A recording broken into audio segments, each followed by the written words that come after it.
What's up, everybody? Happy Friday. And people have been asking about this one ever since the announcement came down, so I figured I'd take a little bit of time to cut a video about this one just because I know a lot of Seahawks fans are going to be circling the wagons around this one, and it does merit, at the very least, a brief discussion, I think, even though I think the ultimate conclusion should be relatively easy to understand.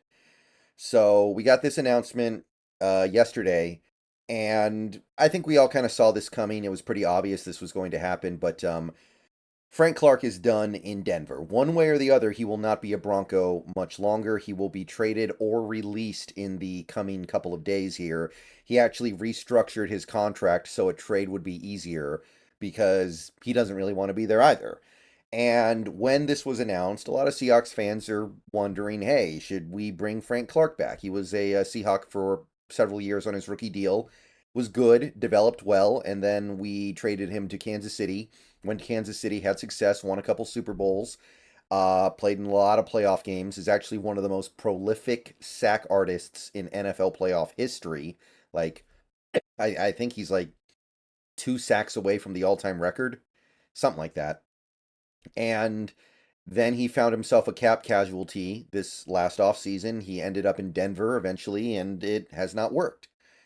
So let's talk about Frank Clark a little bit here. So the first thing that needs to be said about Frank Clark when we have these discussions about bringing him in is he was a free agent for an extended period in the offseason. He did not sign with Denver until pretty late in the process, and he still got a contract that was significantly more than the veteran minimum. So odds are pretty good if you go after Frank Clark, any team that goes after him as a free agent, you're not going to get him for the veteran minimum. He doesn't seem like he's ready to accept the veteran minimum, and it doesn't seem like he would have to settle for the veteran minimum. Somebody out there would say, "Yeah, let's give him 4 million, 5 million."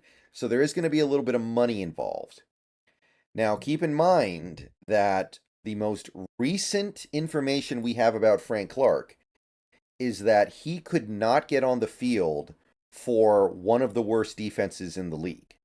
They played well last night against the Chiefs, I understand that, but overall, this has been one of the worst defenses in the league. They gave up 70 points to Miami, they gave up 35 points to Sam Howell. They've been generally awful. And Frank Clark could not get on the field for them. In fact, if you go to his PFR page, you can see through the first several games, he's got 36 snaps total. He's only been active for 2 games, and in those 2 games, he's played a somewhat decent amount. But for most of the games on this absolutely abominable Denver defense, he hasn't even been able to sniff the field. So right away, right away, I have to look at that and go, if Denver doesn't want him, why do I want him? Now, there are a couple of potential replies you could have to that. Denver wants to play their young players, so a guy like Frank Clark has no value to them because they know that even if he's good and helps their defense a little bit, it doesn't ultimately matter because they very quickly found out they are a really bad team this year. They are one of the worst teams in the league. Okay. The other angle would be that Frank Clark has spent his whole career playing in 4-3 defenses as a defensive end with his hand in the dirt, and Denver is running a 3-4 where he plays, as a PFR does list here, outside linebacker.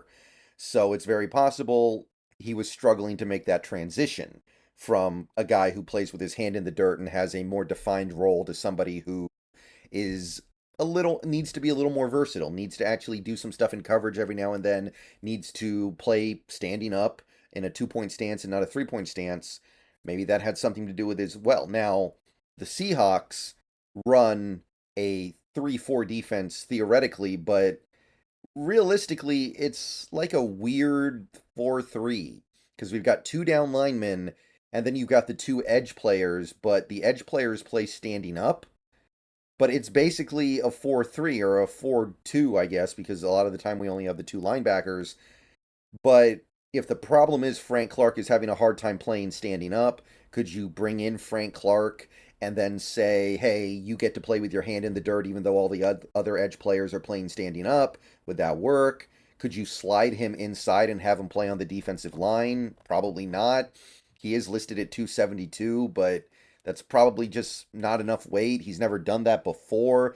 What he's done so far in his NFL career is not even really close to that, so I don't want to find out on the fly. Um, yeah, there's some complications here, and you look at Frank Clark over the last several years since he got to Kansas City. Last year, 5 sacks. The year before, 4.5 sacks. The year before that, 6 sacks. So he gives you about 5, 6 sacks a season over the last 3 years in Kansas City. He's only missed a handful of games across those 3 seasons. By the way, he's missed a grand total of what, 5 or 6 games.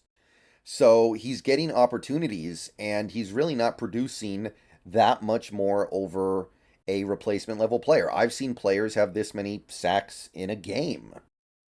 Not often, but it does happen. We've seen it this year with Khalil Mack. Khalil Mack had more sacks in one game against the Raiders than Frank Clark had all of last season. Now, he does generate some pressure. If you take a look at PFR, you can see that he consistently has generated about a pressure and a half, maybe slightly more a game over the last 3 years. Um, of course, like I said, this year he's done really nothing. Not that PFF matters that much when he's only played 36 snaps. They think he's been bad. They think he's been ineffective. But you look at something like last year, he was pretty good. 67.2, decent. Not anything special, not anything elite, but workable. Belongs in the NFL. But then you go back to like 2021, they didn't like what he did very much at all. They thought he was actually a pretty bad player, I would say. I think that would be the best way to define it. So, Frank Clark, you can kind of sort of maybe talk yourself into it, but here's kind of the bigger point here because there's a lot of reasons why bringing in Frank Clark doesn't make sense. The position, would he be able to take to it? I don't know. How good is he anymore? I don't know. It's hard to tell. Like, is this who he is now? Is the Frank Clark in Denver just who he is now? Or is it because Denver's incompetent and playing their young players? Is this the real Frank Clark, the one who was in Kansas City last year, who was not anything over the top, but he was a relatively effective player who at least clearly belonged in the NFL and was able to do his job? And I mean, hey, he showed up. He consistently showed up for Kansas City in the playoffs, even though his regular seasons were pretty lackluster throughout his tenure. Like, you put all that in the blender and you're trying to figure this out. And here's the overarching issue to me about bringing in Frank Clark. He's an edge. He's an edge at the end of the day. Maybe you could move him inside and he would be good, but we have no proof of that. It would be pure speculation. So you've got Uchenna Nwosu at edge, who you just gave a ton of money to and is a very good player. You've got Boye Mafe, who is the future and is turning into a very good player. You've got Derek Hall, who is the future, and while he's not great yet, he is coming along a little quicker than a lot of people expected, I think. And then you've got Darrell Taylor, who has value. If you bring in Frank Clark and play him, you are taking snaps away from at least some of those guys. And to me, the only guy you would even consider taking snaps away from on that list would be Darrell Taylor. And to be honest, I don't even know if I want to take away snaps from Darrell Taylor. Is Frank Clark better than Darrell Taylor right now? I don't think we have any firm evidence of that. Maybe, but even still, Frank Clark is on the wrong side of 30. And I know he only turned 30 a few months ago. I know he's not old, but honestly, in NFL terms, getting past 30 years of age, you're kind of old. You're at least close to old. So I look at a guy like a Darrell Taylor who is doing some positive things. I know that right now he doesn't have a lot of splash stuff to talk about.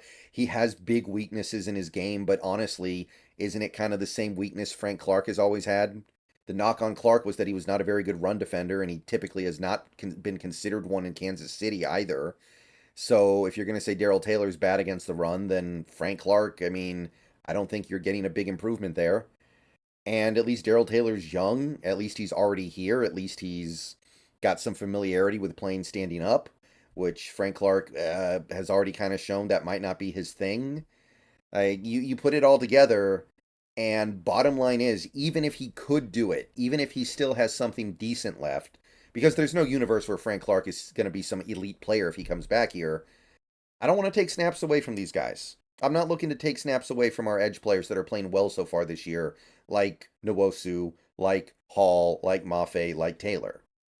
The only guy I would consider taking snaps away from is Taylor, and honestly, until he gets hurt, I'm fine with just letting him play what he plays and let's see what happens. To a certain extent, we need to find out about these guys.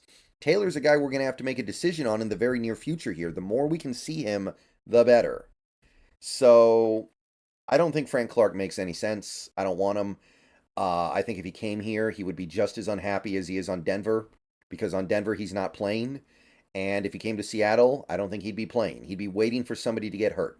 So I can't figure this one out. Like, if we end up with some kind of a need at edge, like somebody gets hurt, serious question, would you rather bring in Frank Clark or would you rather see what Levi Bell can do?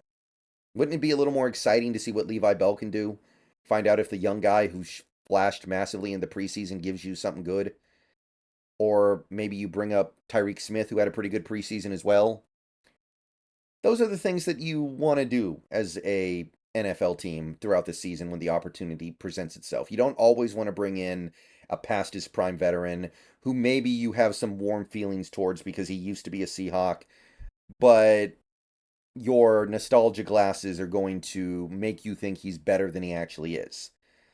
So, yeah, I'm a thumbs down on Frank Clark, but let me know what you guys think. Let me know if you want to do it.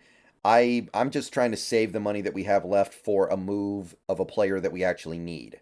I'm not looking to bring in Frank Clark for a few $1,000,000 to warm the bench when I could be using that money on a player who would actually play. See you guys later. Go Hawks.